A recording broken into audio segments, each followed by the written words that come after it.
Hey folks, how's everybody doing today? Hope your week's off to a good start. Hope the quarantine, stay at home, shelter in place, whatever the phrase you guys are using, is not too terribly bad. I hope we're making the best out of it. I know it definitely has some challenges for everybody. There's folks that are probably really enjoying it, and then there's folks that are hating it, and probably everywhere in between. So just hang in there. Know that it's not going to last forever, and we'll make it through this. So I'm glad you're with me. Glad we're here again together. Wanted to give you guys an update on the Loving Your Neighbor plan that we've been talking about. I know over the last couple videos I've mentioned, loving your neighbor, reaching out to maybe actually your neighbor who lives right next door to you, or someone in your social media network. It could be a whole list of different opportunities and ways that we are trying to connect a little bit better and more purposely during this time. So what I've been trying to do is we have a house on both sides of us, and one of the families has recently moved in, very friendly, lots of little kids playing in the yard, which is a kick to watch and see all the stuff that they're up to while they're trying to, just make the best of what's going on. So there's a lot of, big wheel bicycle races down the driveway, soccer playing in the backyard. I think there's even been a few fireworks, there's been a bonfire. So just been fun. Got a hammock hanging up and some swings, and so sort of like camping, I guess, over there. And it's always nice to just chit chat with them and say hello. And the little kids love our chickens, so there's always a lot of questions about that. And then on the other side, that neighbor's been there since as long as I can remember. They've been over there, and I guess there's been a transition in the home. She's now single over there by herself. Don't know the backstory on any of that. But the other day, I was noticing she was out in her yard and mowing and trying to clean up, and the neighborly fellow in me said, hey, why don't I walk over there and offer to help? I've got the lawn tractor here. I could knock this out real quick for her, at least in her big backyard, and she could be working in the front yard. So that was my plan. So I'll walk over, say hello, the usual small talk, and offer to mow her backyard. Everything's going as planned. I'm thinking, hey, I'm really actually helping my neighbor, right? And then she asked if she could try just using the lawn tractor. Now keep in mind, guys, this is the lawn tractor, all right? This is the big boy. It's the 48-incher. It's got the cup holders right where you need them to be. She's a beaut. Fire engine red, really nice unit, and pretty proud of her. And I was a little hesitant, but I thought, hey, I made the offer to help, trying to help any way I can. Sure, let's give you a quick tutorial here in the driveway, send you on your way. What's the worst that could happen? Well, 20 minutes, half an hour later, I hear the mower back in my area or driveway and see that she's on there. I think, oh great, she's finished, wonderful. Let me go follow up. Come to find out, she ran over something. The drive belt had broken, and her response was, hey, it's not mowing anymore or cutting anymore. So now I'm, at that point of, hey, no problem. Let me get a new belt and we'll get this thing fixed. So I went from feeling really good about myself and helping the neighbor to being bummed out and kind of almost regretting that I'd even offered to help. And it was really one of those kind of things where I think I'm not really sure what we're supposed to do, honestly, but it was one of those where I had to stop, take a breath, and say, hey, what are you gonna do? It happens, right? So no big deal. Give my buddy Patrick a call. He swings by. He's got a little lawnmower shop, swings by the next day, and he and I get to have, some hangout time together. Social distancing, of course. They're on the front porch and under the patio or garage area, and we put the new belt on, get everything tweaked up, and she's running like a charm now. So honestly, no harm, no foul, but sometimes it does. It's a little bit of a struggle for me to help the neighbor when they don't do things the way I want them to. But maybe that's me growing. Maybe that's me just offering what's the gesture that needed to be done. I'm not real sure, but good news, helped a little bit. Got to hang out with my buddy Patrick. The lawn tractor is up and running, and all is well here at the urban homestead, if you will. So anyway, I hope you guys are reaching out. I hope things are panning out and you're able to connect in a different way. So just wanted to throw that out at you. And also kind of in this sort of working around the house, working in the yard, springtime, getting the garden going. So, anytime I start doing the springtime garden stuff, I'm flooded with memories of grandfathers, older neighbors that I grew up close to that always had that old-timey garden, and how much fun I had running around, not really working, just more goofing, watching them do their thing and seeing just how they did what they did and all the little tricks that they had. So I'm always excited around this time of year to get the garden going, get everything working again, cleaning everything up, getting stuff planted. So, got some crops, got some plants in, some tomatoes, some peppers, cauliflower, the usual stuff that we like to eat. And we'll, over the next week or two, plant a little bit more, got a few more raised beds going. So everything's fun. And it never fails also when I'm in this mode, there's at some point where I'm digging around, planning something where the thought pops in my head about God creating Adam and what was that like. And I've always been fascinated by what went on in the Garden of Eden before the serpent and all that stuff. Like, what happened? What was a day like? What did Adam do and what did God do? Because we're sort of told that they just kind of hung out.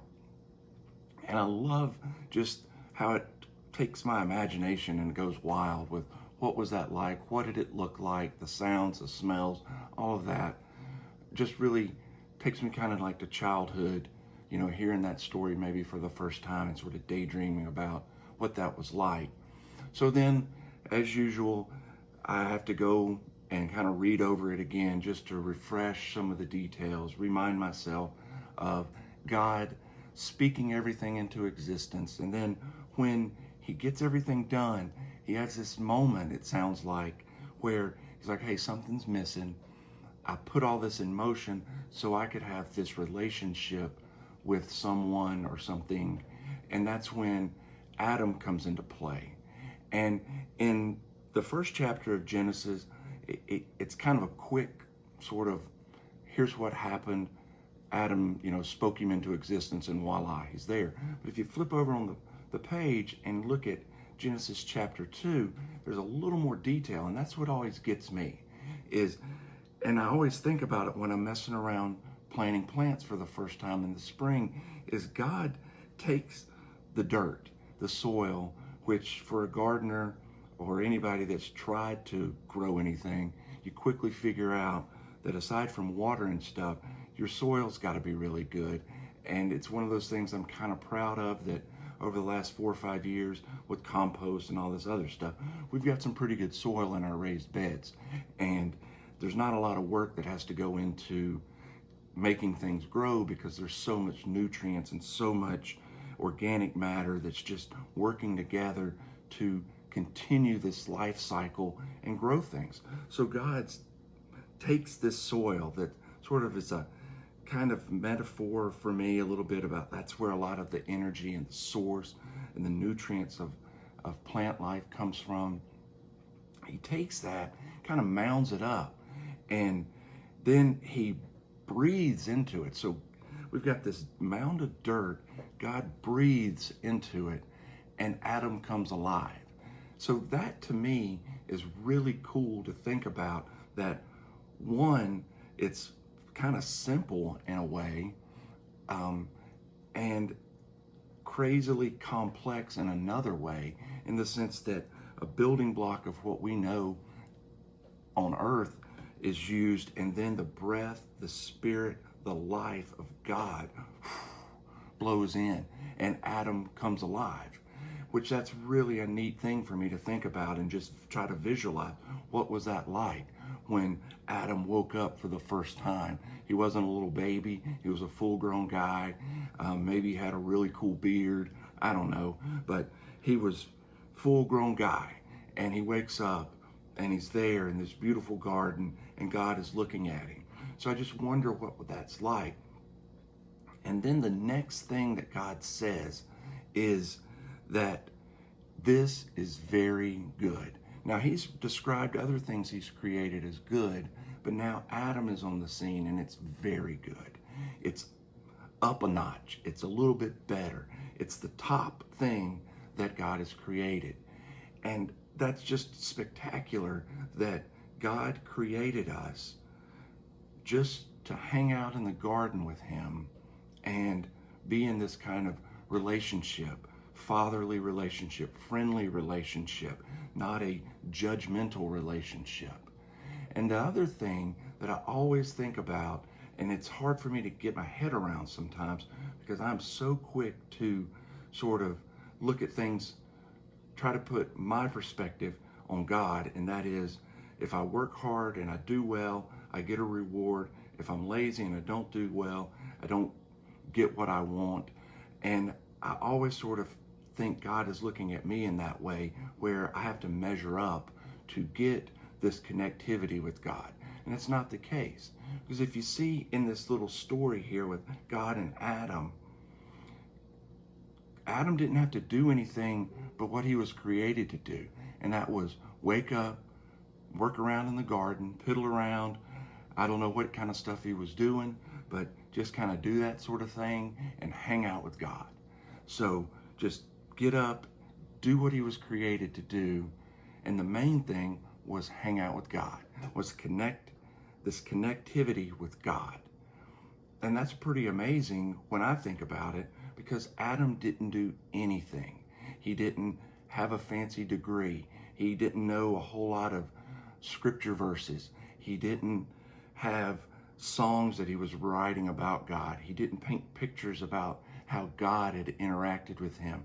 He hadn't gone on mission trips. He hadn't fed homeless people. He hadn't done anything but wake up in the morning and hang out with God. So I always try to remind myself, and I want to remind you, that we were created and God breathed his breath into us. The Spirit of God is in us. And the main point of it all is to connect with God. Not check off a bunch of stuff on your to-do list, not try to work real hard and learn a whole bunch of stuff and then connect with God, not do a million things and run 100 different directions trying to do good things in our community and then connect with God. Certainly all those things have their place. All those things are important. But the most important thing is we were created to connect and be in relationship with God. That's it. That's all we were here for. And when we miss that point, a lot of times we miss the opportunity to be with God. We miss the quiet time. We miss the funny little thing that a kid might do. We miss the beautiful sunset. We miss the opportunity to connect and be quiet and be alone with God in the morning or at night before bed or whenever it happens for you. We miss those things. And I don't want us to. I know we're kind of in this weird season right now. We're moving into Easter. Some folks are going to be reflecting on what Easter means to them, what Good Friday means to them. Some folks are going to be bummed out because they can't go and do all the church Easter stuff that they enjoy. But during this time that we're sort of slowing down, it's a great opportunity, I think, for us to take a few minutes every day and just be with God. Not look at all the things we need to do to connect with God. All we have to do is make ourselves available. Whether it's early in the morning, late at night, before lunch, doesn't matter. That we just connect with God. That is the point. So guys, I just want you guys to remember that God has breathed life into you. You're created to be in a relationship with Him, and it's simple. He just wants to know you. He just wants you to know Him. He just wants to hang out with you like Adam did.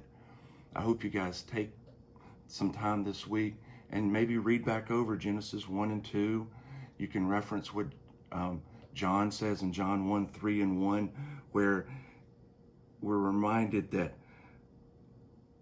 God made us and we're marvelous, and He called us His children. That's an amazing thing to think about, that God said we were marvelous, that we were amazing, that we were created unique, and we are His children. So guys, I just pray for you. Hang in there. Feel free to comment below if you have anything you want me to pray about, if you want to talk about. Share this with friends if it means anything to you, if it's helping you. Like things on here. It helps us spread the word a little bit. But mainly, just take some time this week. Pray for your friends and family. Talk to God. Just hang out with God a few minutes a day. And remember that His life breath is in you. And He loves you like no other. Have a great week. I'll talk to you again soon. Love you guys. Praying for you. Hang in there. Talk to you soon. Bye-bye.